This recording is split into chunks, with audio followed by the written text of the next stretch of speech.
Hi and welcome to another free.volous webisode. Today I'm bringing you a tutorial on this look, which was a very kind request by Maureen, and I get so excited when I have requests, specific requests from you guys to do things, as long as they're legal, and I was so happy that I could do this for her. This is basically the look that I was wearing on my last video, which was the Cover FX sort of underrated products that I really love, and it is so easy. So this is a mix of my monochromatic looks, which is something that I do a lot, and if you haven't seen those videos, please do check them out.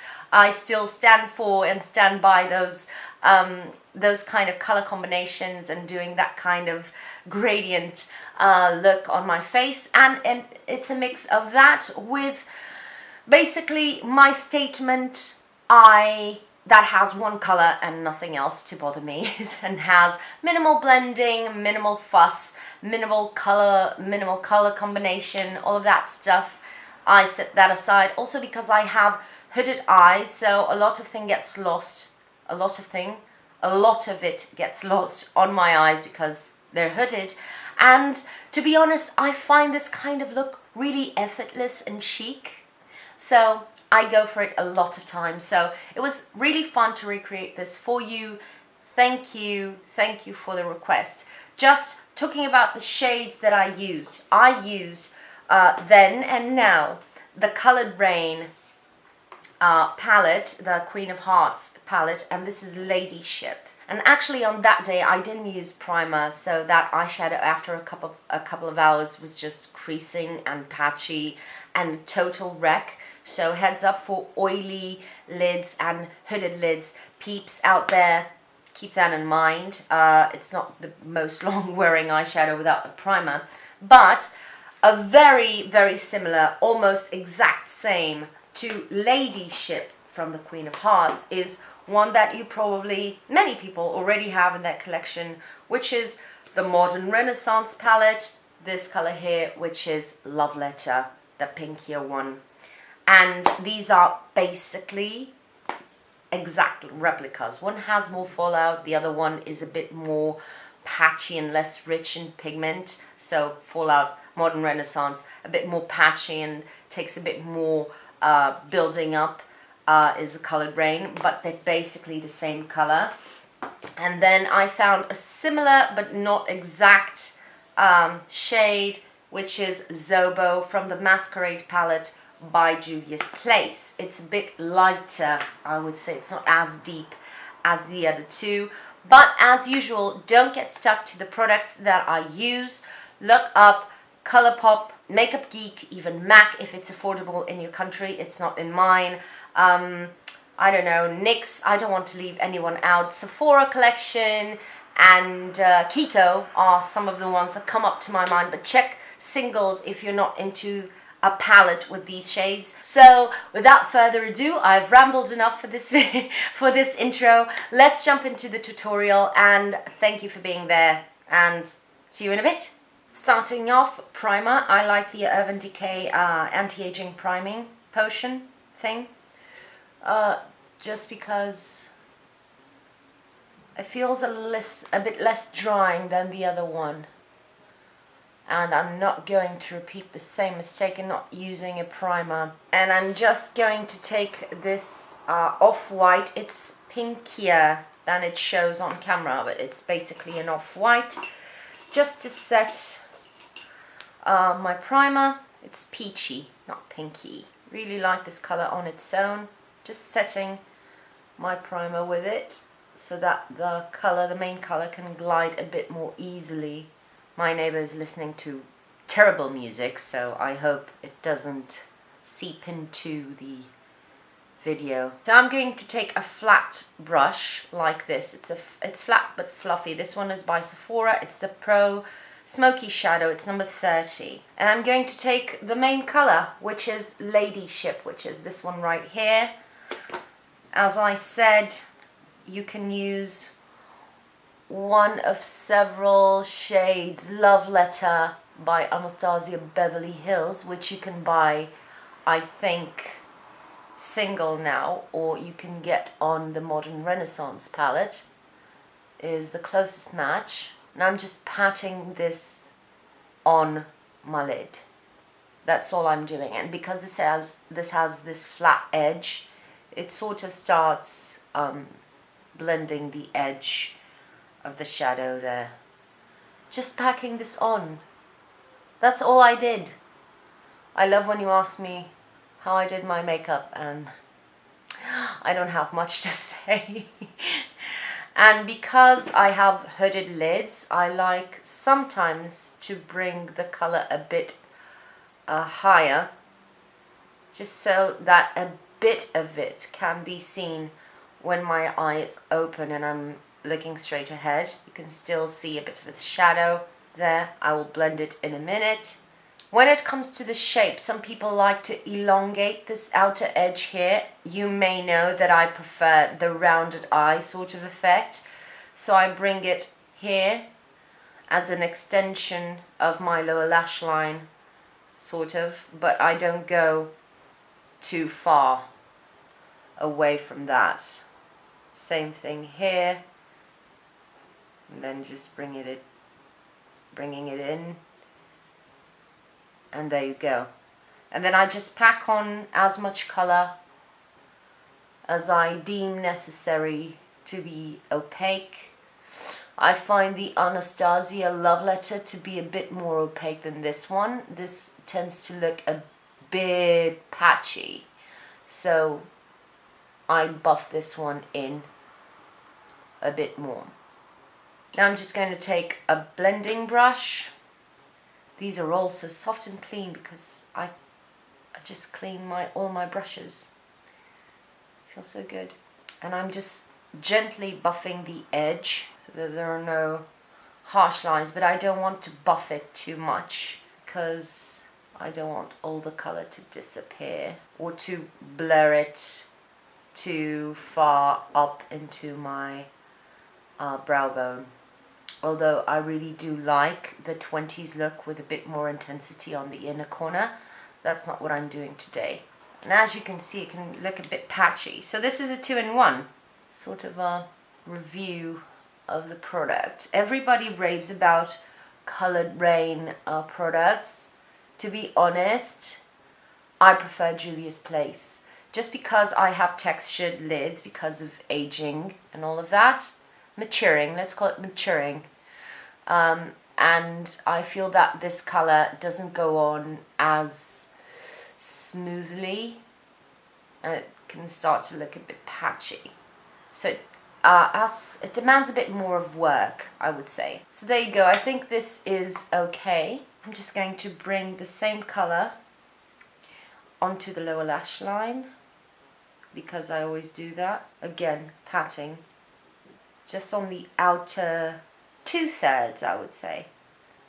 And then with the same blending brush, I'm going to take an off-white color. I can go with Air here. It's the same color I used in the beginning, just to buff that edge a bit more. The eyeshadow is all done.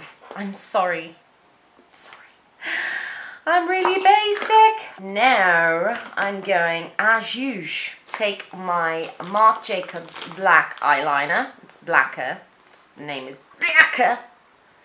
I hate the lid on this one. It's really tough. And I'm going to line the inner rims of the eyes because, as you know, with reds and pinks, colors that may make your eyes look a bit sickly, you should have that little barrier between your eyes and the color. And mascara. I'm using this one. I always try new mascaras, but 99% of them don't do much for me, so I don't mention them. This is the Maybelline Total Temptation. This is the one I used. It's okay. It gives you thick lashes. It's borderline clumpy, which I'm not a fan of. I love fluttery lashes. But the thing that annoys me the most with this mascara is that the bristles are too stiff. So they're kind of prickly in a way, you know? It's as if you can't comb through the lashes. I don't know. There's something about this mascara that doesn't turn me on. Now you can apply as much or as little as you'd like of this. I like quite a lot or nothing at all, which is weird, but I sometimes like not wearing mascara at all. And yeah, so yeah, this is, the eyes are done. I'm just going to do my base and I'll come back when I do blusher and all of that, just to let you know what I used. And yeah, be right back. Give me a sec. So I was getting carried away doing my makeup and I almost forgot to start recording again. I was using the Colourpop bronzer in Private Party, and because this is warm but not too warm, I can get away with it as sort of a mix between a bronzer and a contour. It's just on that sweet spot that gives a bit dimension to my skin without looking orangey. But to be on the safe side, I always bring it onto the cheeks and the top of my nose. Then you get so sick and tired of listening to me talk about this. This is Max Factor Cream Puff Blush in Gorgeous Berries. And when I have sort of this kind of burgundy berry eye, I love this blusher. I hope this was the one I was wearing, because I go back and forth between this one and Nude Mauve. I think that's the name. Just taking the teeniest bit on my brush and adding a bit of a flush. It's almost like one of my monochrome looks. Remember those? I use that OG on my channel. As you can see, because I am olive, these colors do pop out and don't make my skin look red. It's weird, but it's true. Cool tones work better on my particular skin tone.